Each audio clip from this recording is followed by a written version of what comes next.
할렐루야. 주님의 평강이 우리 성도님들에게 가득하기를 축복합니다. 오늘 말씀의 제목은 스스로 조심하라입니다. 사랑하는 성도 여러분, 여러분들이 자녀들을 키울 때, 그러니까 여러분의 자녀가 어릴 때 어떤 마음으로 여러분들은 자녀들을 키우셨습니까?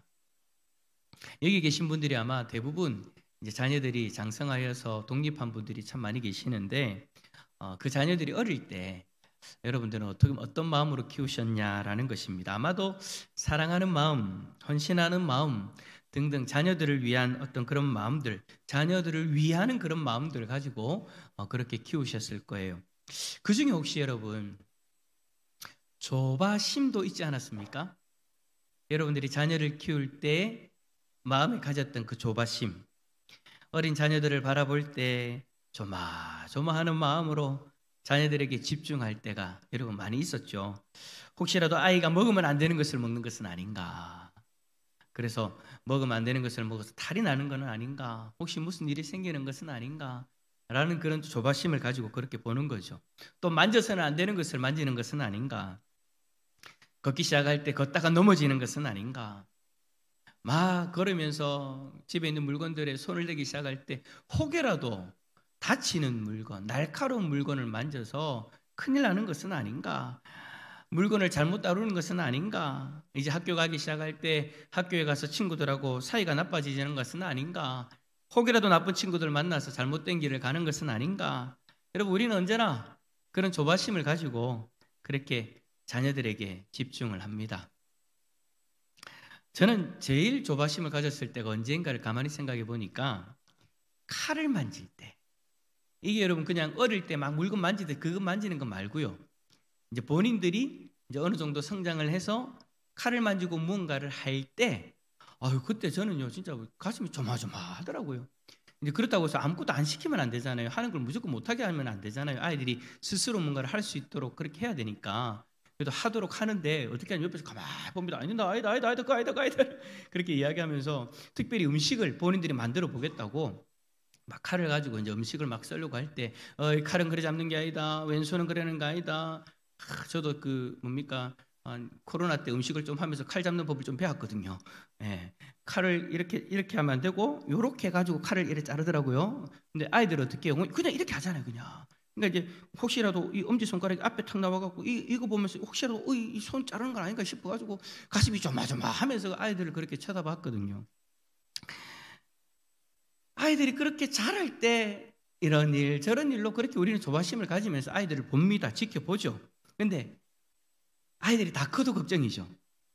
대학에서, 직장에서, 또 결혼을 해서, 가정에서 혹시라도 잘못된 선택을 하고 또 잘못된 길로 가는 건 아닌가, 혹시라도 사고를 당하는 것은 아닌가. 언제나 여러분, 우리는 부모들은 조바심을 가지고 그렇게 자녀들을 위해서 걱정하고 또 기도를 합니다. 제가 지금 이제 대신방을 하고 있는데 성도님들의 가정에 방문해서 이제 기도 제목 주세요라고 제가 이야기를 드리면 자녀들을 위해서 기도 제목을 부탁할 때는 대부분이 그래요. 자녀들이 무탈하고 평안할 수 있도록 기도해 주세요. 어떤 일들이 있는데 그 일 가운데 하나님 지켜주세요 라는 그런 기도 제목들을 이야기를 하세요. 그래 여러분, 우리 자녀들이나 그리고 손주들에게도 혹시라도 무슨 문제가 일어나진 않을까 우리는 조바심을 가지고 살아갑니다. 그런 마음을 가지다 보니까 이제 어떤 모습으로 이 조바심이 나타나냐면 잔소리로 나타나게 되어지죠. 이 잔소리 아닌 잔소리인 거예요. 분명히 이 자녀들이나 손주들에게는 정말 필요한 말인데 그게 이제 받아들이는 사람들 입장에서는 그게 잔소리가 되어지는 거죠. 뭐 하지 마라, 뭐 먹지 마라, 어디 가지 마라, 누구 만나지 마라, 막 등등 그렇게 이야기를 합니다. 저도 여러분 부산에 한 번씩 내려가면 어머니가 항상 그렇게 이야기, 운전 조심해라, 집에 도착하면 전화해라. 제가 전화를 안 하잖아요. 혹시 까먹고 잊어버리고 제가 전화를 안 하면 꼭 전화를 하세요. 9시, 10시 돼가지고 전화를 안 오니까 전화를 하셔가지고 잘 갔나? 무슨 일 없었나? 여러분, 그게 부모의 마음이지 않습니까? 걱정되니까, 사랑하니까. 그런 마음을 가지고 그런 이야기를 하는 것은 여러분 당연한 거죠. 여러분, 우리 하나님도 마찬가지셨어요. 하나님이 이스라엘 백성들을 애굽에서 건져 넣으실 때 이스라엘 백성들은 애굽에서 400년을 살았지 않습니까? 근데 애굽에 그 400년 동안 사는 기간 동안 이제 그 애굽의 우상의 문화와 생활 습관에 다 젖어 있었죠. 그런 그들을 하나님이 모세를 통해서 끄집어내시고 건져내시고 이제 약속의 땅 가나안으로 하나님이 인도하여 들이시려고 하는데, 하나님 보시기에 이스라엘 백성들이 걱정이 되어지는 거예요. 뭐가 걱정이 되어지는 겁니까? 만약 그들을 그대로, 그 모습 그대로, 그러니까 애굽 땅에서 400년 동안 그렇게 우상의 문화 속에 젖어 살았던 그 모습 그대로로 그 만약에 가나안 땅에 옮겨 놓으면 이 이스라엘 백성들이 가나안의 그 이방 문화를, 우상 문화를 그대로 받아들이고 하나님 앞에서 범죄할 것이 분명했기 때문에 하나님은 어떤 시간을 가지십니까? 광야에서의 시간을 가지시죠. 이스라엘 백성들과 함께 40년 동안 그 이스라엘 백성들을 훈련시키는 그 시간들을 가지셨죠. 그들에게 젖어있던 그 애굽에서의 문화 생활과 습관들을 제거해 주시고 하나님 백성다운 모습으로 그렇게 만들기 위해서 특별히 율법을 허락하여 주셔서 율법에 순종하는 삶을 살도록 요구하시죠. 그렇게 그들의 삶을 바꾸시기 위해서 필요했던 시간이 40년이었다라는 거예요. 여러분, 우리가 말씀을 읽어보면 민수기, 신명기, 레위기를 가면 어떤 사람들은 이제 율법의 내용들이 이제 세세하게 나오다 보니까 성경을 읽는 것을 힘겨워합니다.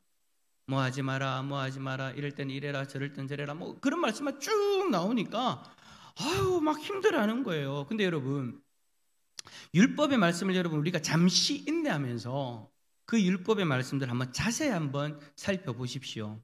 그러면요, 그 율법 속에 담겨져 있는 귀한 하나님의 마음을 우리는 발견할 수 있어요. 저도 제일 처음에 여러분 말씀을 읽을 때, 그 율법의 말씀을 읽을 때 참 부정적인 생각들을 많이 가졌어요. 어떤 생각들을 가졌느냐?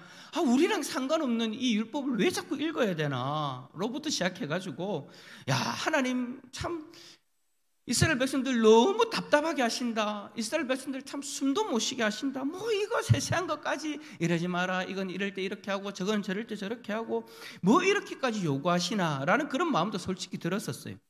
그런데 읽고 또 읽고 또 묵상하면서 가만히 생각해 보니까 하나님이 이스라엘 백성들을 참 많이 사랑하시는구나. 참 많이 사랑하시는구나. 그 사랑하는 그 마음을 알게 되더라고요. 하나님께서는 이스라엘의 아버지로서, 이스라엘 백성들의 아버지로서 자녀들이 잘못된 길에 들어설까 봐 세세하게 이것까지 이렇게 말씀하시나 싶을 정도로 하나하나 설명을 해주시면서 이스라엘 백성들이 하나님 백성답게 온전히 설 수 있도록 하나님이 그들을 도와주신 거죠. 이게 깨달아지니까요, 이 사실이 깨달아지니까 율법의 말씀을 읽는 것도 참 여러분 얼마나 기쁜지 모릅니다.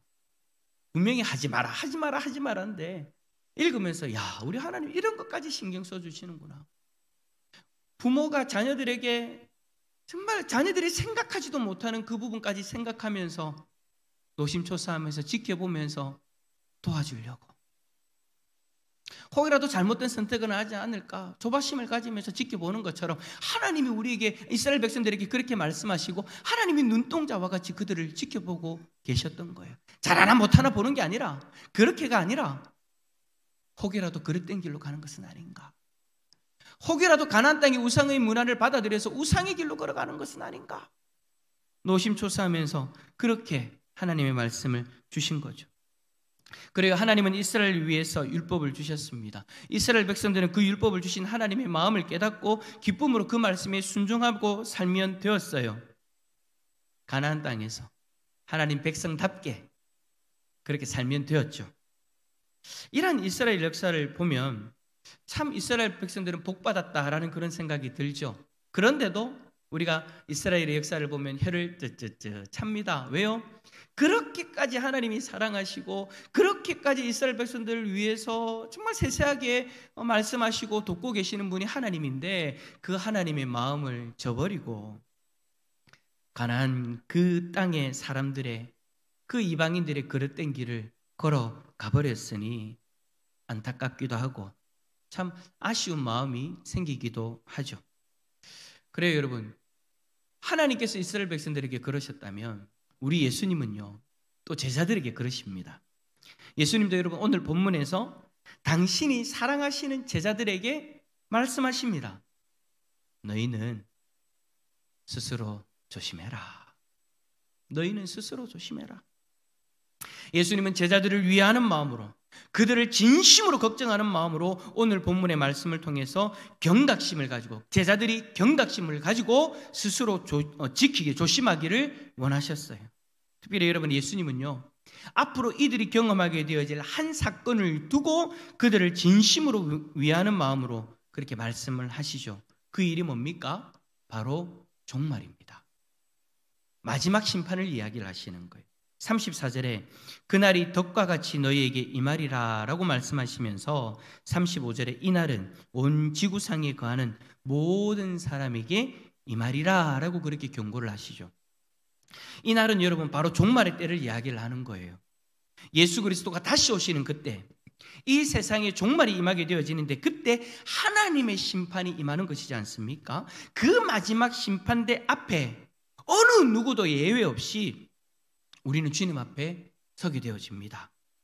죽은 사람은 부활하여서 그 심판대 앞에 서게 되어지고, 살아있는 이는 그대로 들려 올라가서 심판대 앞에 서게 되어지는 거예요. 예수님은 그때 자신이 사랑하는 제자들이 멸망의 심판을 받는 것을 원하지 않으셨던 거죠. 그래서 그들을 진정으로 위하는 마음으로 말씀하시는 거예요. 스스로 조심하라. 어떤 이들은 그때가 되면 그날이 다가오면 이제 어느 정도 안 남았다 싶으면 그때부터 똑바로 살면 되지라고 생각하면서 지금의 삶을 그냥 본인이 하고 싶은 대로 살아갑니다. 아직까지 시간이 많이 남았다라는 거예요. 종말이 임하는 그 직전에 회개하고 그렇게 가면 되는 거 아니냐라고 그렇게 생각을 하는 거죠. 그것이 죄라고 하더라도 나중에 회개하면 되지라는 안일한 마음으로 살아가는 거죠. 그런데 예수님은 그날이 임하면 그럴 수 없다라고 이야기하십니다. 34절에 보니까 그날에 대해서 아주 섬뜩한 표현을 하시는데 뭐라고 하시느냐? 그날이 덕과 같이 임하리라. 덕과 같이 너희에게 임하리라. 짐승을 잡기 위해 덫을 설치할 때는요, 짐승이 알아차리지 못하도록 덫을 위장합니다. 그 짐승이 길을 걸어갈 때 어느 지점에 그 덫이 있는지 모르는 거예요. 본인이 매일 다니는 길이니까 설마 이 길에 있겠나 싶은 그 길에 덫은 항상 있죠. 전혀 알지 못하는 그 때와 장소에서 짐승은 덫에 당하게 되는 겁니다. 여러분, 예수님이 말씀하시는 거예요. 마지막 날이 그렇다고요. 그 날과 그 시는 아무도 모릅니다. 오직 하나님만이 아시는 거예요. 그래서 예수님이 스스로 조심하라 라는 이 말은요, 어느 한 때에만 해당되어지는 것이 아니라 우리의 삶의 모든 순간을 이야기하시는 거예요. 오늘 이 시간 우리가 예배를 마치고 교회의 문을 나설 때, 그때부터 우리는 주님 오시는 그날까지 스스로 조심하면서 살아가야 되는 거예요. 그렇다면 여러분, 주님의 제자들이 스스로 조심하지 않으면 어떻게 될까요? 자, 우리 34절 한번 다시 읽어볼까요? 34절입니다. 시작. 너희는 스스로 조심하라.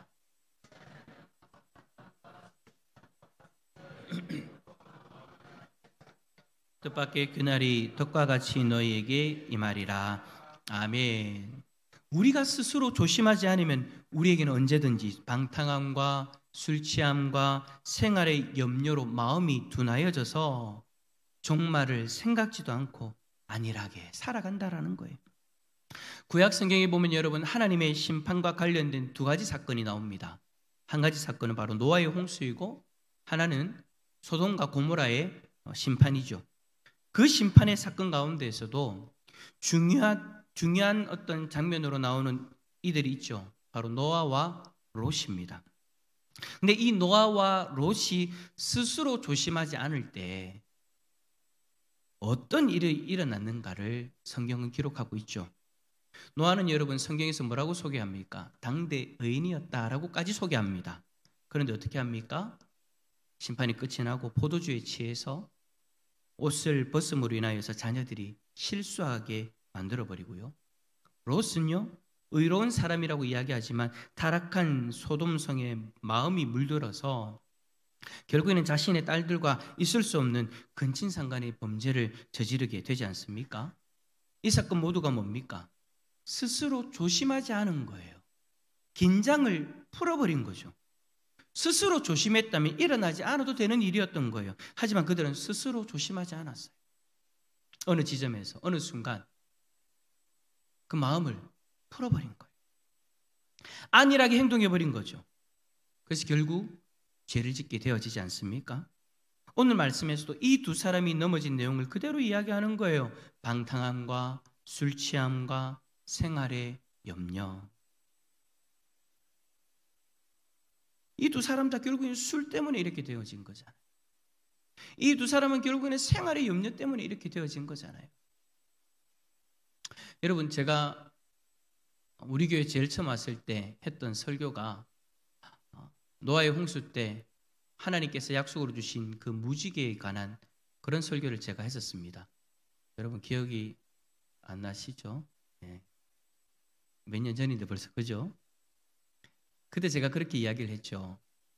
노아가 자신의 가족들을 제외하고 다 죽는 그 엄청난 심판을 경험하면서 참 마음 가운데 많이 불안하고 많은 두려움들이 있었다고요. 그때 하나님께서 노아에게 계속 그렇게 말씀하세요. 내가 다시는 물로 심판하지 않을게. 내가 다시는 심판하지 않을게. 이거를 여러분 계속해서 반복해서 하나님이 노아에게 말씀합니다. 여러분 성경 어디를 보십시오. 하나님이 어떤 약속을 주실 때 그렇게까지 반복하는 그런 장면이 어디 있습니까? 그럼에도 불구하고 하나님은 노아에게 계속해서 심판하지 않겠다라고 하나님이 약속하시죠. 왜요? 하나님은 그 노아의 마음의 상태, 심리의 상태를 알고 계셨거든요. 그 마음 속에 이제는 여러분 저 멀리서 구름만 보여도 심리적으로 불안함을 경험할 수밖에 없는 상태였던 거예요. 그래서 제가 그 설교 때 그렇게 말씀을 드렸어요. 하나님이 무지개를 이야기할 때 어디에 있는 무지개를 이야기하셨느냐? 비가 오고 난 뒤에 갠 상태에서 우리가 자연스럽게 보는 그 무지개가 아니었다라고 이야기했어요. 성경을 가만히 보십시오. 구름 속의 무지개입니다. 무슨 말입니까? 노아는 그 비를 뿌릴 수 있는 그 구름이 생겨서 다가오는 것을 바라볼 때 그 마음 가운데 이미 불안함이 생길 수밖에 없는데 이제는 하나님이 주신 그 약속을 붙들고 그 두려움을 이겨낼 수 있는 거예요. 어디에 있는 무지개 때문에? 구름 속에 그 무지개가 있다. 나를 두렵게 하는 저 구름 속에 하나님이 나에게 주신 약속의 무지개가 있다라는 것을 믿음의 눈으로 바라보고 자기 안에 있는 그 두려움을 이겨낼 수 있었다라는 거죠.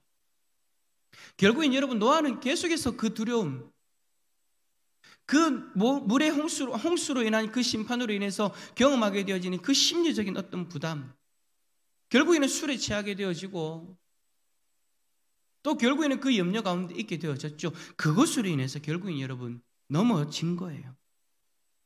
롯도 마찬가지인 거죠. 그런 엄청난 심판을 경험하고 그 마음속에 두려움이 가득했던 거예요. 염려가 가득했던 거예요. 그것을 스스로 지키면서 이겨냈어야 되는데 스스로 자신들의 마음을 지키지 못했던 거죠. 여러분 이것은 노아의 때나 롯의 때나 그리고 제자들의 시대나 지금 우리의 시대에도 마찬가지로 언제나 우리를 넘어뜨리는 가장 강력한 도구로서 우리를 미혹하는 것들이지 않습니까? 여기서 여러분 방탕함으로 번역되어진 헬라어는 머리가 이리저리 뒤흔들린다는 그런 의미가 있는 거예요. 그러니까 정신 차리지 못하고 세상의 쾌락에 이것도 기웃거리고 저기도 기웃거리고 분명히 하나님이 기뻐하지 않는 장소인데도 불구하고 머리를 이리저리 흔들면서 그냥 여기 갔다가 저기 갔다가 하고 있는 거예요. 정신을 못 차리는 거죠. 그리고 술 취하면 어떤 의미가 있는 거냐면 많은 술에 만취된 상태를 가리키는 단어인 거예요. 거기다가 여러분 염려가 더해진대요. 염려라는 이 단어는 어떤 의미를 가지고 있냐면 다른 방향으로 이끌리다라는 그런 뜻을 가지고 있어요. 그러니까 이 단어를 예수님이 사용함으로써 우리의 마음이 세상의 염려와 근심으로 인하여서 주님이 아닌 세상으로 이끌려지고 있는 그런 모습을 이야기하는 것이죠. 그러다 보니까 우리들의 마음이 우둔해질 수밖에 없는 거예요. 왜 염려가 많은 사람들을 보면서 우리가 그렇게 이야기하지 않습니까? 정신 차리라고. 여러분, 염려가 많은 사람들을 보면서 왜 정신 차리라고 이야기합니까?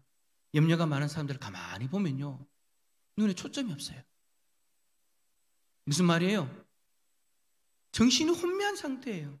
그 염려가 그 마음을 지배해버린 거죠. 그래서 옆에 있는 사람들이 그렇게 이야기해 줘야 돼요. 정신 차리라고. 정신만 바짝 차리면 된다고. 그 정신줄 놓아보면 큰일 나니까 우리가 그렇게 이야기하는 것이지 않습니까? 방탕함과 술 취함과 염려, 이 세 가지는요, 우리가 살아가면서 평생 싸워야 되는 그런 것들이죠. 만약에 여러분 우리가 스스로를 조심하지 않으면 이것들은 기다렸다는 듯이 언제든지 우리의 마음과 우리의 삶을 지배해버리기 위해서 들어와 버립니다. 조금이라도 마음에 여유를 주고 조금이라도 그것들 앞에 허점을 보여버리면 방탕함과 술 취함과 염려가 우리들의 마음에 떡하니 들어와갖고 자리를 잡아버리는 거예요. 그렇다면 여러분, 우리가 스스로 조심하여서 이것들을 우리의 삶에서 이겨내려면 우리가 어떻게 해야 될까요? 자, 우리 36절 말씀 한번 읽어봅시다. 36절입니다. 시작. 이러므로 너희는 장차올 이 모든 일이 항상 기도하며 깨어있으라 하시니라. 아멘. 어떻게 해야 된다고요? 항상 기도하며 깨어있으라. 여기서 여러분, 항상 기도하라는 이 말은요, 항상 기도하라고 하셨으니까 오늘 하루 몇 시 정해놓고 기도해야 되지, 그런 어떤 것을 의미하는 것이 아닙니다. 여러분, 이 말은 기도가 삶의 일부가 되어져야 된다는 이야기예요. 항상 기도하라는 것은 우리가 매 삶의 순간순간마다 하나님과 기도하는 관계를 가져라는 것이죠. 여러분, 지난 시간에 제가 기도는 하나님과의 관계를 이야기하는 것입니다 라고 그렇게 말씀을 드렸죠. 그래요. 기도는 하나님과의 관계의 친밀도를 상징하는 것으로서 우리는 늘 하나님과 교통하는 삶을 살아야 되는 거예요. 그래서 어떤 생각을 하든지, 어떤 말을 하든지, 어떤 행동을 하든지 우리는 하나님과의 친밀한 관계 속에서 그 모든 것들을 해야 되는 거죠. 지금 내 생각이 하나님 앞에서 문제가 되는 것은 아닌가? 지금 내 말이 하나님 들으시기에 불편하신 것은 아닌가? 지금 나의 행동이 하나님 보시기에 합당한가? 우리는 여러분 매 삶의 순간순간마다 하나님과의 친밀한 관계 속에서 우리 스스로를 살펴볼 수 있어야 되는 것입니다. 만약 우리가 하나님과의 친밀한 관계에 신경을 쓰지 않고 기도를 멈추어 버린다, 그러면 여러분 우리에게는 언제든지 방탕함과 술 취함과 염려로 마음이 둔하여지는 것을 경험하게 되어질 거예요. 여러분, 당장 지난 주간에 한 주간의 삶을 돌아보십시오. 하나님과의 기도의 소통이 멈춰버렸을 때 어느 순간 이것들이 쑥 하고 들어오진 않았나요? 그래서 내 마음이 하나님 앞에서 둔하여져 버린, 하나님 앞에서의 존전의식을 잃어버리고 내가 원하는 대로, 내가 가고 싶은 대로 걸어가고 있는 우리들의 모습. 그런데 문제는 그렇게 걸어가고 있는데도 불구하고 이것이 잘못되었다는 것을 느끼지도 못하고 의식조차 하지 못하는 그러한 상태, 마음이 둔하여져 버린 그 상태.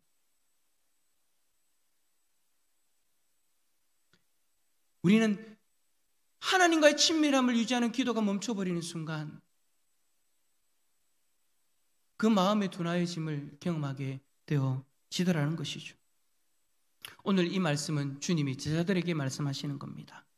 하지만 예수 그리스도를 믿고 주님의 제자로서 살아가는 우리에게도 마찬가지로 주시는 주님의 말씀인 줄 믿습니다. 그렇다면 예수님이 우리를 위해서, 우리를 정말로 위하는 마음으로, 이 마지막 시대에 우리를 위하는 마음으로 우리에게 주신 이 말씀을 듣고 우리 또한 경각심을 가져야 되지 않겠습니까? 여러분, 스스로 조심합시다. 스스로 조심하라는 이 말은요, 우리가 결단하고 우리의 노력을 기울여야 된다라는 이야기예요. 어떤 이는요, 신앙생활 하는데 신앙에 대해서 생각을 할 때 단순히 믿으면 됐지, 교회 가서 예배 한번 드리면 됐지 라고 그렇게 종교적인 행위를 하는 것으로 끝이다라고 생각하는 분들이 있어요. 그래서 내가 더 이상 뭔가를 애써서 할 것이 없다라고 여기는 거죠. 그냥 편하게 신앙생활을 해요.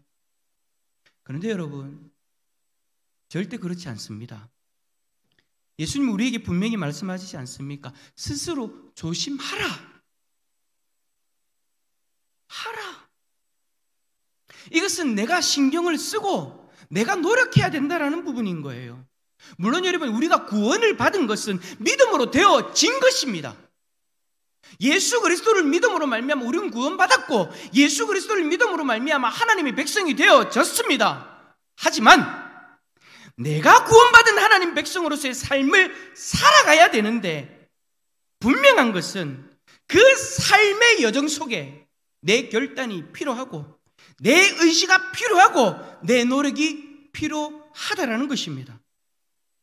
그냥 바람에 흔들리는 갈대처럼 예수님 잘 믿기만 하면 되지 라는 생각만 가지고 바람이 이리 불면 이리 흔들리고 바람이 저리 불면 저리 흔들리는 그런 모습은요, 하나님 백성다운 모습이 아니에요. 저는 강물이 흘러가듯이, 물이 흘러가듯이 그렇게 사는 사람입니다 라고 이야기하면서 흐르는 물에 몸을 맡겨 살아가는 모습처럼 편안하게 살아가려고 하는 것도 여러분, 하나님 백성답지 않은 모습입니다.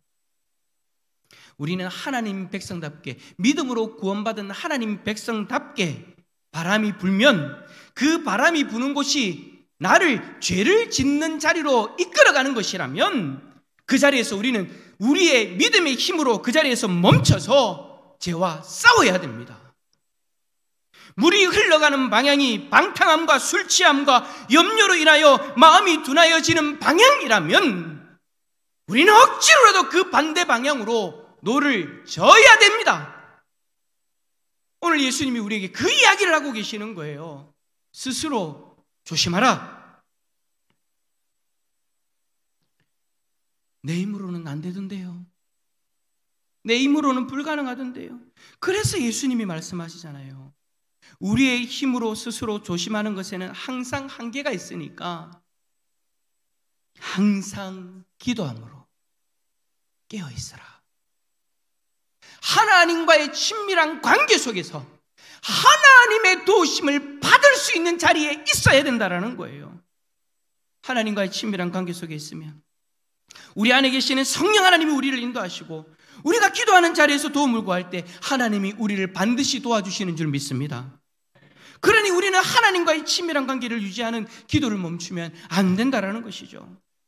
사랑하는 성도 여러분, 마지막 종말의 날은 덕과 같이 우리에게 임할 것입니다. 지금도 시간이 흘러가서 마지막 종말을 향해서 시간이 흘러가듯 그 종말의 때가 점점 가까워지고 있어요. 그때가 언제인지 모르지만 그때는 가까워지고 있어요. 덕과 같이 우리에게 임할 것입니다. 이제 우리는 영적으로 우둔한 상태에 있으면 안 된다라는 거예요. 예수님이 이 마지막 때에 우리를 위해 하신 말씀대로 항상 기도하며 깨어 있어서 스스로 조심합시다. 그래서 마지막 날, 주님 오시는 그날, 우리 대산의 교회, 대산교회 성도님들이 서로를 바라볼 때 스스로 깨어있는 모습으로 정말 주님이 오시는 날을 함께 기뻐하며 즐거워하며 그 주님 앞에 설 수 있기를 간절히 소망합니다. 만약 스스로 준비하지 않은 이는 근심에 쌓인 채 주님 앞에 서게 되어지겠죠. 스스로 조심합시다. 스스로 조심해서 예수님 앞에 서는 복된 주님의 제자들이 다 되시기를 예수 그리스도 이름으로 축원합니다.